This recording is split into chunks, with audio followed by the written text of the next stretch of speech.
Oh my God. You're not gonna believe what just happened. Picture this. Jamie Kern Lima, yes, the billion-dollar beauty mogul herself, just let out the kind of laugh that wasn't cute or polite. No. It was that kind of laugh that screams, "I'm done." And the reason? Meghan Markle. So here's the tea. Meghan apparently called Jamie a user and a hypocrite, and girl, Jamie didn't respond with some PR-prepped statement or spin-doctored tweet. She laughed. And not just any laugh, it was the kind of deep, I see right through this laugh, like, ouch. And boom, clips started flying, group chats went off. Even people who normally avoid royal drama like the plague, they were tuned in. Why? Because Jamie wasn't dragging Meghan the person. She was calling out the act, the performance.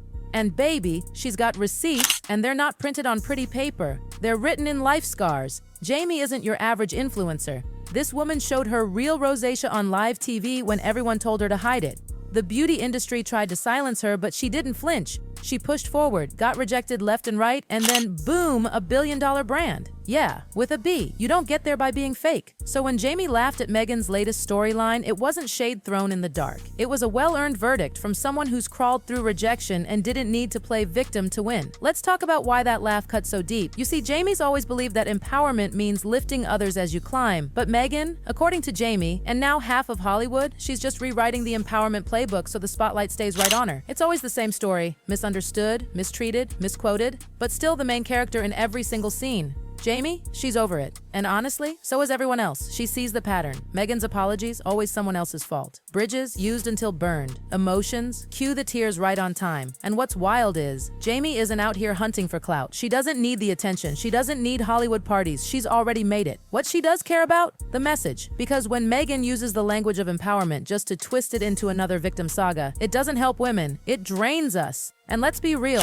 Hollywood is feeling that drain. Remember when Meghan and Harry were hot? Like Netflix deals everywhere, Interview with Oprah kind of hot? Well now, it's sequel after sequel of the same thing. More revelations, more drama, more... Ugh. The storyline's tired, executives are tired, we're tired, and Jamie's little laugh? It hit different. If you've been side-eyeing Meghan for a while, it felt like sweet validation. If you still believe the fairy tale, it probably stung. Either way, people are listening now. Jamie's not saying pain isn't real, she knows it is. She was told she wasn't beautiful enough. She wasn't the right look for a beauty brand. But instead of bathing in the pain forever, she used it. She built with it. And here's the punch. Pain can teach or it can manipulate. When it becomes a stage, when the tears are rehearsed, the lighting familiar, and the ending predictable, that's not healing. That's strategy. And behind the scenes, people are noticing. Calls aren't coming in as often. Invitations, they're in the mail. Meghan and Harry's once glittering brand, it's starting to rust. And don't get it twisted, it's not a scandal, it's a market correction. And in this town, when trust fades, so do the checks. Jamie knows markets. She built hers on being real. That's why when she says the spell's breaking, she's not being petty. She's reading the room. No one wants to bet on chaos disguised as a cause, and that's where Meghan and Harry are right now. Chaos. Deals that were once no-brainers, now getting double, triple reviewed. Streaming execs whisper about deadlines missed, weird last-minute changes, and narratives that flip faster than pancakes. Hollywood doesn't do unpredictable. It wants steady. It wants reliable. And Meghan and Harry? Not giving that energy anymore. That's why boardrooms are buzzing. Are these projects even sustainable? Can the public still care past the drama? Most importantly, is it worth the risk? Because let me tell you, the glow around this royal couple is fading fast. And it's not about bad headlines. It's about the fact that working with them now feels more like damage control than storytelling. There's this growing sense that being in Meghan and Harry's orbit costs more than it gives. And not just money, energy, time, credibility. Producers are panicking mid-project. Publicists are having anxiety attacks. Brands are afraid they'll be the next villain in Meghan's next exclusive tell-all. And it spreads fast. In Hollywood, relationships are everything. One person takes a step back, then another, and suddenly you're on the outside looking in. People who worked with Meghan say she starts off super warm, super engaging, totally charming, but if things don't go her way, frosty, fast. Promises made turn into, did I really say that? Allies, gone without warning. Everyone's seen it, but barely anyone talks. And the ones who do? Only off the record. That backlash hits hard and fast. And guess what? Harry's not escaping this mess either. Once the cheeky royal rebel with a global fan base now, he's coming off cold and, let's be real, bitter. In Hollywood, vibes are everything. If you walk into a room and bring nothing but complaints and grudges, you're killing the mood. People want progress, not pity parties. And you can see the public's turning too. That bubble of media protection popped. People are eye-rolling. Every new appearance, every new quote, it's just more of the same. Victim, victim, victim. Where's the growth? Even fans are calling them out now. What used to be fierce loyalty has shifted into side eyes and sarcasm. Wait, didn't she say the opposite last time? Twitter's been clocking timelines like it's their job. And while all this is happening, Meghan and Harry are still clinging to the image that used to work. But here's the thing, when you burn through goodwill, there's no script rewrite that fixes it. People want realness. And the minute they sniff out a performance, game over. So now, here we are. Meghan and Harry, once the it couple of Hollywood, are facing a cold, quiet freeze. Not dramatic, not messy, just that chilling silence that tells you you're no longer on the list. Let's talk about those elite parties, premieres, galas, where they used to be front and center stealing the spotlight. Now, it's giving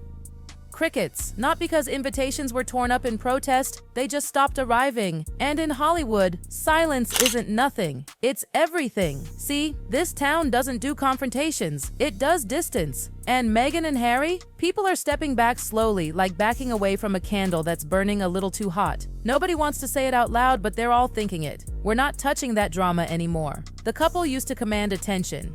They'd walk into a room and every eye would follow. But now, invitations to A-list events are drying up. High-profile collaborators are ghosting them, quietly removing themselves from the equation. It's not dramatic, it's surgical, and it's happening in plain sight. Not because people hate them, not because there's a blacklist, but because no one wants to be dragged into a drama spiral that never ends. In Hollywood, your name is currency, and right now, their name is unpredictable. That scares people, because when you attach yourself to someone unpredictable, you don't know what's coming next. A tell-all, a retraction, a lawsuit, a crying close-up, too risky, too exhausting. And the people who used to defend them, those loyal allies who clapped and nodded through every chapter, even they are stepping back, slowly, quietly. Some say they feel emotionally drained. Others just can't justify the PR gamble anymore. This isn't betrayal, it's survival. You don't build a career in this town by walking into a room where the temperature's already boiling, and Meghan and Harry, they've become the heat no one wants. Now here's the real kicker. They could still turn it all around. They actually could. They've got everything. Fame, money, global reach. They could do real good, start over, build something lasting, but they can't do it while clinging to victimhood like it's a brand. Redemption doesn't come through another glossy docuseries or a teary podcast. It comes when you stop performing and start showing up. Vulnerable, honest, willing to admit, yeah, we got it wrong. Can they do that? Time will tell. But time isn't known for being patient in Hollywood. And brands? They've moved on. They found safer names, more stable partners, because nobody wants to invest in volatility, especially not when it's wrapped in royalty. And let's be honest, the royalty part isn't helping anymore. That mystique faded.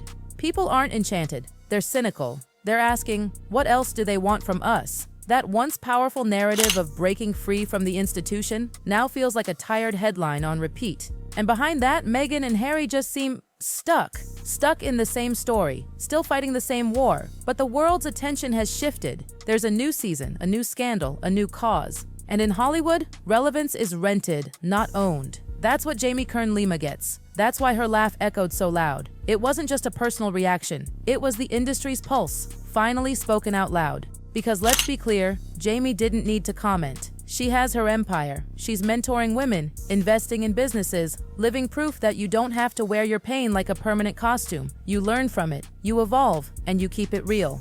That's why people listen when she speaks, because she's not trying to go viral. She's speaking from a place of earned wisdom. She's saying what others are too scared to say. Empowerment isn't about who cries the loudest. It's about who shows up, stands tall, lifts others, and stays consistent, even when the cameras turn off. Right now, Meghan and Harry are chasing the spotlight, but they're losing the plot. And Jamie's laugh? That was a warning shot, a sign that people are no longer buying the same old drama in a different dress. If they want a second act, it can't look like the first. They need to rebuild, quietly, humbly, genuinely. No more cameras, no more controlled narratives, no more woe is me. Just action, results, real change. Because otherwise, the silence around them will only get louder and louder until one day, no one even notices when they leave the room. So what's next? That's up to them. But if they're still asking why people are pulling away, they might need to go back and listen to that laugh. Because in that one little sound, Jamie Kern Lima told the truth the whole room's been whispering. We're done pretending this is empowering. We're not playing anymore.